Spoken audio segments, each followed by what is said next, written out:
اب یہ چھوٹے سے برسٹ آف ایکسرسائزز جو ہیں یہ بھی ہمارے لیے بہت امپورٹنٹ. اگر یہ بندہ سوچے کہ یار میں 30 منٹ, مجھے ڈاکٹر نے کہا ہے کہ 30 منٹ ایکسرسائز کرنی ہے, 30 منٹ تو شاید میں بھی نہ نکال پاؤں اگر میں آج سے پلان کرنا شروع کروں, بہت ٹائم لگے گا, کسی دن ہو جائے گا, کسی دن نہیں ہوگا. تو what can we do about this? اس میں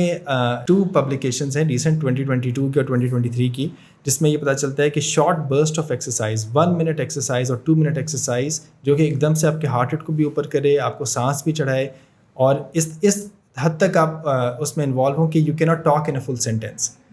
ٹھیک ہے, یہ نہیں کہ آپ نے بس ہلکا سا ہل لیا, بلکہ کھڑے ہو کے رننگ کی 1 منٹ کے لیے, یا آپ نے وہ جو جمپ ان جیکس ہوتے ہیں, یا آپ نے تیز پش اپس کرنے شروع کر دیے, 1 منٹ کے لیے کرنا ہے, لیکن ایسا کرنا ہے کہ آپ کو تھوڑا سا سانس چڑھ جائے, آپ کا ہارٹ ریٹ تیز ہو. تو یہ برسٹ آف ایکسرسائزز بھی اگر آپ دن میں 2 سے 3 دفعہ کرتے ہیں ہر روز, تو یہ آپ کا کارڈیک رسک میں اور آگے کی جو بیماریاں ہیں اس میں 40% 50% ریڈکشن لے آتا ہے. I think this is a good hack for any one who does not have time for exercise.